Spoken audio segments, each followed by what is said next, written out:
In today's video, I'm going to cover another evidence-based technique to improve hand and arm function after stroke. It's called modified constraint-induced movement therapy. And yes, that name is a mouthful, but it is a proven technique to increase motor function of the hand and arm after stroke and to increase independence with activities of daily life. So let's get into it.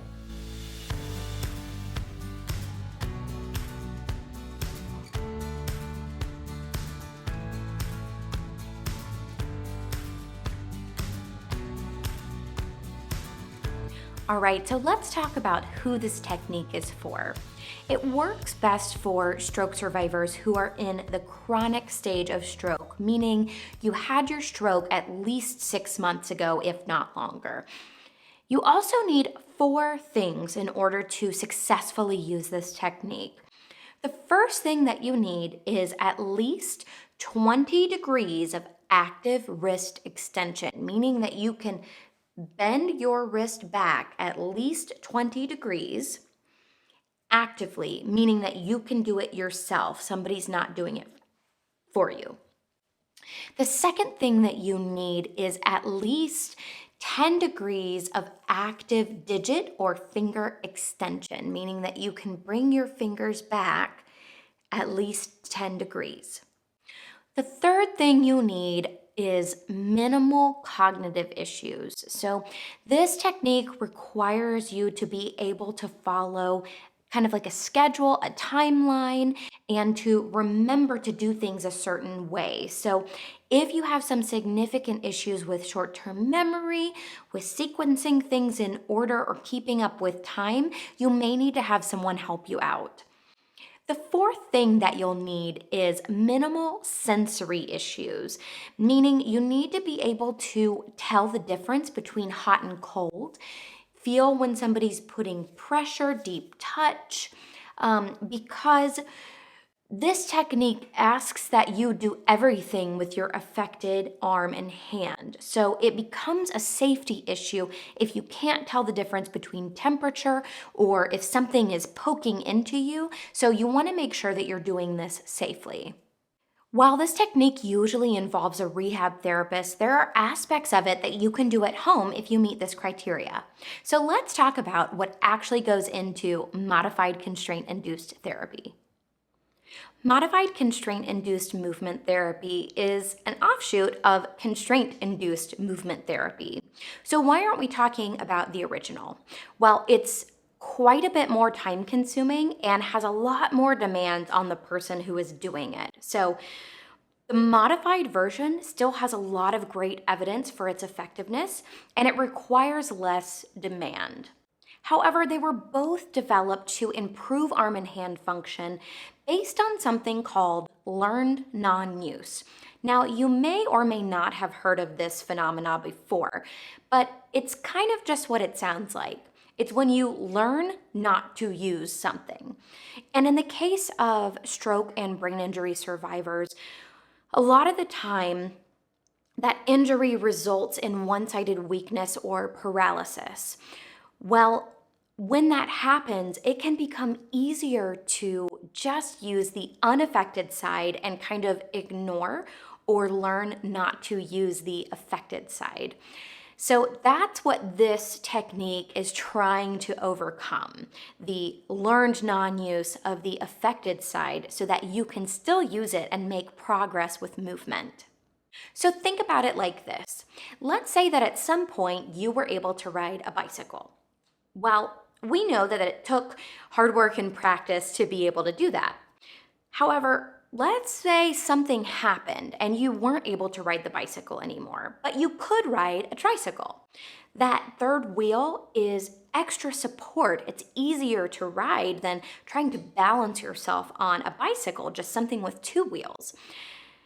So you get used to riding your tricycle and then you try to go back to riding a bicycle and find, oh wow, this is really hard. I kind of have forgotten how to do this, how to use it. So you have to put in the extra work and the extra practice to be able to ride the bicycle again after you got used to using the tricycle. Using that tricycle and relying on that extra third wheel is like learned non-use, learning how to just use your unaffected side and kind of forget about the affected side. Getting back up onto the bicycle, putting in the hard work, and the practice is like the modified constraint-induced movement therapy, trying to get your affected side working and progressing more. Because it does take practice and repetition to make those new neural or brain pathways. And that's where this technique shines. There are three main components to modified constraint-induced movement therapy. And the first is to constrain the unaffected side, the unaffected arm and hand. And the goal is that we will encourage something called forced use. So you will be forced to use your affected side to do things that maybe you haven't been doing or trying with that side. So how do you constrain your unaffected side? Well, you can do something as simple as wearing an oven mitt, something that's just going to at least put some type of block or stimulus that says, don't use this side. Instead, you're leaving the affected side free so that you can work with it. The second component of this technique is repetitive task practice. And if you watched my video on task-specific training, this will not come as a surprise to you. Repetition and practice is incredibly important to rebuild or create new neural pathways or brain pathways. Think about someone learning how to shoot a free throw in basketball. It takes hundreds, if not thousands, of repetitions for that person to be able to just sink a free throw on command. The first two components of this technique are pretty easy to incorporate into a home rehab practice. The third component of this technique is where things start to get a little bit fuzzy, but I'm going to try to break it down for you so that you can still incorporate some of this into your practice at home. So the third component is something called shaping. What the heck is shaping? Well, this is typically the area where a rehab therapist comes into play. And what they would normally do is look at where you're at, the abilities that you have, and then incorporate exercises or activities that meet you where you're at, and then progressively make them harder as you start showing progress and improvement. And again, it's not something that you can't learn to do yourself. It just takes a little bit more skill and application to do it. Let's break this down with an example. So let's think about maybe like a baby first learning to walk. Well, in order for the baby to be able to walk everywhere, a few things have to happen first. They have to learn how to crawl, then they have to learn how to stand, and then they have to learn how to take one step before they're running all over the place. And shaping is sort of like that. We have to build on the abilities that you have so that we can continue to make progress over time doing harder and more challenging things. Let's think about this in terms of a real life example that you might do in your house. Let's say that you would like to wipe down your kitchen counter. Well, we know we need a couple different movements and strength for that to be able to happen. We need enough shoulder and elbow movement to even reach our arm forward, right? And then we need enough movement to do that circular movement to wipe. Then we'll need enough grip strength to hold on to a sponge or a rag, whatever you're trying to do, and enough strength through the arm to scrub the countertop. So if you were to implement the modified constraint-induced movement therapy technique with that example, you would have your unaffected hand constrained. Maybe you're wearing your oven mitt. This is something that you're practicing over and over again. And to work on that shaping piece, maybe you start with just working on moving that shoulder movement forward. Shoulder forward, elbow out. Shoulder forward, elbow out. As that starts to get easier, then maybe you start to include that rotation piece. Once you have those movements down, maybe you really get into grip strength and working on holding onto that rag. So you can see how you can continue to make progress incrementally. Now, the other piece of shaping is that you're getting positive reinforcement and feedback.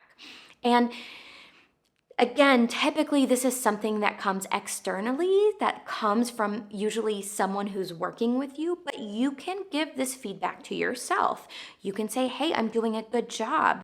I can see that I'm getting a little bit more shoulder movement today. Maybe I've got a little bit more strength, and I notice that when I'm scrubbing the top of the counter. So it's those two pieces, kind of challenging yourself incrementally and then providing that positive feedback that is all part of shaping. All right, that's it. Those are the 3 components of modified constraint-induced movement therapy: constraining the unaffected arm and hand, repetitive task practice, and shaping with incremental challenge and positive feedback. Now we need to know, how long does it take and how often should you do it? So there are varying protocols for how long and how often someone should do this technique. And they range anywhere from 6 hours per day, 5 days a week over the course of 6 weeks, to only doing it 30 minutes a day, 3 times a week over the course of 10 weeks. So you can see there's a lot of variability. Now, the good news is there have been improvements shown across that range. So that's good. While I would love to be able to say, do it for exactly this many minutes or hours per day, this many days of the week over the course of X amount of weeks, I'm not able to say that. Every stroke survivor is different. And so the answer is that dreaded answer, which is often it depends. It just depends on where you are. My personal philosophy is whatever you will do is the best thing. So sometimes if you start out gung-ho and you say, I'm going to do 6 hours a day, 5 days a week, that's a lot to ask of yourself. That's a lot to ask of anybody. If you can do it, great, and you get your doctor's okay to do it, awesome. But if not, if you can do less but more intensity and more repetitions, great. You are still going to get improvement and progress from doing it that way as well. I would just say, talk with your doctor, or if you're in therapy, ask your therapist about what would be best for you, because they're going to be able to make more specific requirements. If not, you have a launching pad of where you need to start. Taking recovery into your own hands can be overwhelming. There's a lot to learn.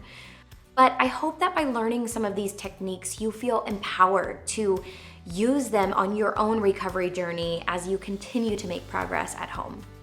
All right, everyone, that's it for today. Have you ever used this technique in your recovery? Leave me a comment down below and let me know. And if you haven't already subscribed, please make sure that you do so. This helps me to grow my channel and reach more survivors. And as always, I am leaving a link down in the description to sign up for my email list, which gets you 3 free stroke recovery tips and motivational emails a week, as well as a free copy of my ebook, The Stroke Recovery Pocket Guide. Thank you so much for watching. I'll see you next time.